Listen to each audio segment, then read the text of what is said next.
Krishna, Radhe Radhe. Welcome to my channel. तो जी कैसे हो आप सभी लोग। उम्मीद करती हूँ कि राधे कृष्ण जी की कृपा से आप सभी लोग अच्छे होंगे और स्वस्थ होंगे। तो जी आज की वीडियो में मैं आपको मोक्षदा एकादशी की पूजन विधि और मोक्षदा एकादशी की व्रत कथा आपको सुनाऊंगी। तो जी मोक्षदा एकादशी जो होती है सभी प्रकार के कष्टों को दूर करने वाली होती है। अगर आप व्रत भी नहीं कर रहे तो आपको उस दिन भगवान श्री हरि विष्णु जी के पूजन आदि जरूर करना चाहिए और एकादशी व्रत का पालन जरूर करना चाहिए। मोक्षदा एकादशी को गीता जयंती भी कहा जाता है। मोक्षदा एकादशी के दिन ही भगवान श्री कृष्ण जी ने अर्जुन को गीता का ज्ञान दिया था। जैसे कि नाम से ही जान पड़ रहा है मोक्षदा, तो उससे जो लोग इस व्रत को करते हैं उसे मोक्ष की प्राप्ति होती है। तो आइए सबसे पहले मैं आपको मोक्षदा एकादशी की कथा सुनाती हूँ। सबसे पहले हम गणपति जी को याद कर लेंगे। ओम गण गणपताये नमः। ओम नमो भगवते श्री वासुदेवाय नमो नमः। युधिष्ठिर बोले, हे भगवान कृष्ण, अब आप मुझे 26 एकादशियों का नाम व्रत की विधि बतलाइए तथा उस दिन किस देवता का पूजन करना चाहिए ये भी कहिए। भगवान जी बोले, मार्गशीर्ष मास के शुक्ल पक्ष की एकादशी का नाम मोक्षदा है।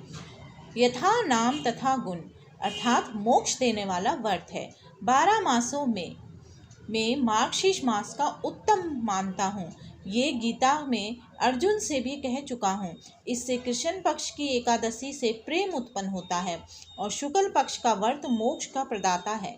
इस व्रत में दामोदर भगवान का पूजन करना चाहिए। आज व्रतधारियों को मेरी उखल बंधन लीला का स्मरण करना चाहिए। अब मैं तुम्हें मोक्षदा एकादशी की पौराणिक कथा सुनाता हूँ। प्राचीन गोकुल नगर में बेखानस नाम का राजा बड़ा ही धर्मात्मा और प्रभु भक्त था। उसने रात्रि को सपन में अपने पूज्य पिता को नरक भोगते देखा। प्रातःकाल जोशी वेद पाठी ब्राह्मण बोले, यहाँ समीप में पर्वत ऋषि का आश्रम है। उनकी शरणागत से आपके पिता शीघ्र ही स्वर्ग को चले जाएंगे। राजा पर्वत मुनि की शरण में गया, दंडवत करके कहने लगा, मुझे रात्रि को सपन में पिता का दर्शन हुआ है। वे बेचारे यमदूतों के हाथ से दंड पा रहे हैं। आप अपने योग बल से बतलाइए, उनकी मुक्ति किस साधन से शीघ्र होगी। मुनि ने विचार करके कहा कि और सब धर्म कर्म देरी से फल देने वाले हैं। शीघ्र वरदाता तो केवल शंकर जी प्रसिद्ध है, परंतु उनको प्रसन्न करने में देर अवश्य लग जाएगी। परंतु जब तक तो तुम्हारे पिता की दुर्गति हो जाएगी। इस कारण सबसे सुगम और शीघ्र फलदाता मोक्षदा एकादशी का व्रत है। उसे संयुक्त परिवार सहित विधि पूर्वक करके पिता को संकल्प कर दो, निश्चय ही उनकी मुक्ति होगी। राजा ने कुटुंब सहित मोक्षदा एकादशी का व्रत करके फल पिता को अर्पण कर दिया। उसके प्रभाव से वे स्वर्ग को चले गए। जाते हुए पुत्र से बोले, अब मैं परम धाम को जा रहा हूँ। श्रद्धा भक्ति से जो मोक्षदा एकादशी का महात्म्य सुनता है उसे वाजपेयी यज्ञ का फल मिलता है। ये कथा ब्रह्मांड पुराण में वर्णित है। इस दिन आप क्या क्या ले सकते हैं। इस दिन बिल्व पत्र का सागर लेना चाहिए। व्रत में दूध, फल व सिंघाड़े के आटे के पदार्थ भी आप ले सकते हैं। तो जी ये थी मोक्षदा एकादशी की व्रत कथा। तो अब हम जान लेते हैं मोक्षदा एकादशी की पूजन विधि। जैसे कि एकादशी व्रत जो होता है 3 दिन का पर्व माना जाता है। 3 दिन से ही एकादशी व्रत के नियम शुरू हो जाते हैं, 10वीं तिथि से लेकर 12वीं तिथि तक। तो जी सभी व्रतों की तरह ही मोक्षदा एकादशी के व्रत के नियम है। आपको मोक्षदा एकादशी से एक दिन पूर्व 10वीं तिथि को सूर्य अस्त से पहले भोजन कर लेना है। भोजन में शुद्ध सात्विक भोजन लेना है। उसमें आपको बिना लहसुन प्याज का खाना होना चाहिए और चावल नहीं होने चाहिए और मैसूर की दाल का आपको प्रयोग नहीं करना चाहिए। फिर आपको मोक्षदा एकादशी के दिन ब्रह्म मुहूर्त में उठकर आपको स्नान आदि करना है। स्नान अगर आप किसी पवित्र नदी में जाकर स्नान कर सकते हैं तो बहुत अच्छी बात है, नहीं तो घर में ही नहाने की बाल्टी में आप गंगा जल मिला के स्नान आदि करिए। फिर उसके बाद घर के मंदिर में जाइए। घर के मंदिर में घर की सफाई आप नहाने से पहले ही कर लीजिए।